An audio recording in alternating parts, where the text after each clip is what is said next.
with any luck, your rotors will just come right off.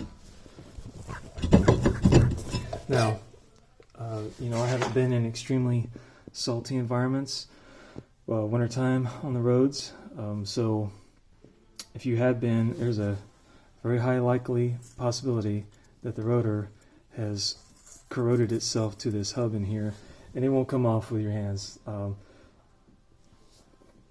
You're either going to have to take a big mallet and beat on this rotor. I mean, just bang the crap out of it. You won't hurt anything until you break that corrosion. Or there is a pretty slick trick to where, get this out of the way.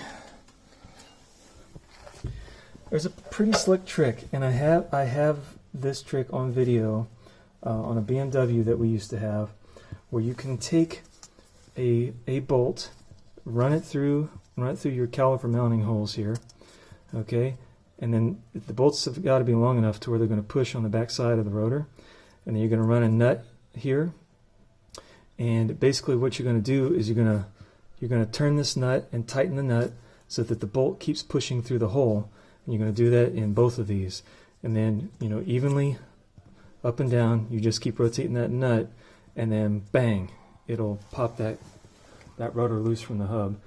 And I didn't believe that it would work, but the proof is in that BMW video. I'll try to link the video at the end of this one so you can see it. But I found the procedure somewhere else online, probably on another YouTube video years ago, and I just couldn't believe it worked.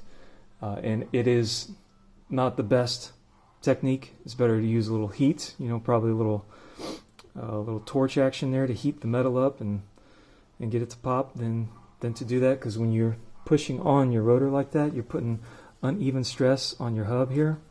It's not the best for it, but sometimes you got to do what you got to do. And here we get a better view of the original pads, and I'll tell you what, man, these things don't owe anybody anything. They have stopped me thousands of times. Original from 02, and they've been good. So I have no complaints against them.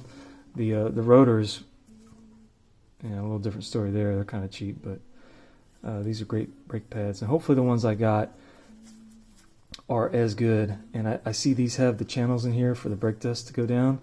If you don't know, that's a very important thing to know, is that if you buy brake pads that are one solid piece across here like this, there's a high likelihood they're going to squeak. And I got another video up about that on that same BMW we had. Long story short, I had to take those pads back to Napa, and I got one that had one big cut right down the center, and I never had any more trouble with squeaking on that car. But when I replaced them with the solid piece, which is the cheaper brake pads, all it did was squeak and squeak, and it was just terrible. So I'm hoping those other pads have that line in there. In fact, let's go check. Okay, let's pull them out. Okay, so they don't have the two grooves, but I think that's all right. These just have the one big center channel, which is exactly what I put on that BMW I had. It solved all the problems. And here you can see how freaking worn down my other brake pads were. These all look to be probably the same. I don't see anything that says front or back, or not front or back, but left or right, inside, outside. These all have the same exact stuff on them. Okay, so I'll just take a set of these over here. Now let's have a good look at the difference here. Pretty worn down, guys. So again, that's not bad for 72,000 miles on the car. These things have held up pretty good. So hopefully these Hawk brake pads will get me another 72,000 out of it. Alright, so whenever I take the rotors off, put new ones on, sometimes even my wheels, what I'll do is take some steel wool, especially here on the mating surface of the hub, since it's all rusty metal anyway. I don't use steel wool on my wheels, just so you know. I'll take steel wool and I'll just kind of clean the rust off, kind of smooth it out a little bit so that everything assembles a little bit better. And then these mating surfaces here, I just like to clean it up. It helps kind of keep the rust down a little bit. And then before I go and put my shiny new rotor onto this hub, I'll take some copper anti-seize and I'll just put a little dab, on each of these mating surfaces here. I might run just a little bit around this. It doesn't take much to help to keep that corrosion down and to make it easier to take your rotors off next time. So that's what I'm going to do here. I'll kind of show you right before I put the rotor on. And then I'm also going to clean the rotor with just some generic O'Reilly's brake parts cleaner. Just spray it onto a rag and then just wipe off any of the whatever goo they put on there to ship it. This one isn't so bad, probably because it's zinc plated to make it look nicer. Some of the ones like the normal rotors, if you were to buy just the stock rotor, they come with all kinds of goop on them to keep them from rusting in the box. So, but I don't think this one has too much on it, if it has any. So that'll be next. And so there you can see, just a dab there, and then right around this flange here, I'll take some and just kind of run it around. Ever since I started doing this, I've never had another rotor seize to the hub. And if you've ever had to go through trying to get one of these things off, you'll understand why I'm kind of maybe a little obsessive about, not obsessive, but I might be a little anal about it. You take this stuff off, it's good practice just to make sure that you can get it off next time. And I've been burned quite a few times, so this is what I do. You can do whatever seems right to you. You don't put a whole lot on there because you don't want to sling it around on your new fancy rotor.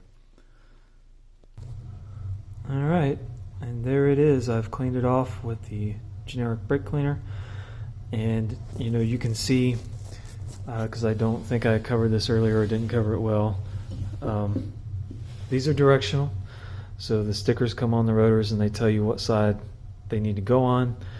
The right and left are from the driver's perspective inside the car, so to be the right side, it's the passenger side. Left side is the driver's side. You want to make sure you have those on there right. And then we're going to put that pad mounting bracket back on there, and I'm going to put a little anti-seize on the end of those mounting bolts in there. And then we'll put the pads in, and we'll put some of the anti-squeal grease that came with the pads on all the backing surfaces. And then we might have to compress the pistons back into the caliper a little bit. It might be close, but we'll probably have to compress it. And then put the caliper back on, put the wheel on, and done. Okay, so here's my, without the light, here is my piston compression tool. It's just a big old C-clamp. You put one of the brake pads back over the two pistons, and you put the C-clamp over the pad and on the back side of the caliper, and you just turn it down. It's real easy, works real good. You don't have to have a special tool. Unless you don't have a C-clamp either, then you got to buy something. So I've had this thing forever, probably 25 years, and it's just what I use. I think you can see here, I've got the pistons compressed, and I found it easier to do one piston at a time, so what I did was just take the, I just took the brake pad. I just took the brake pad and then positioned it over one piston, compressed it, positioned it over the next piston, and compressed it. When I tried to do both at the same time, it was really, really tough to turn that C-clamp. So just doing one at a time and you'll be all right. And you can see there's a little difference here in the way they look, but that's just that dust ring that goes around the piston there. This one kind of compressed differently than that one did. Not concerned about that at all. Those pistons are going to push out and press against the back of the brake pad anyway. So now also remember, when you're pushing those pistons, back into the calipers, you got to keep an eye on your fluid level. You see here I'm real close to the top. This is after I pushed in the passenger side and then one piston on the driver's side. When I started pressing the second piston, she almost overflowed on me. So what I do is if you don't have a turkey baster or something like that to pull the fluid out, I just take a paper towel and stick it in there and let like a Bounty paper towel, and let it soak up some of that extra fluid, and then you can go ahead and compress the other piston in.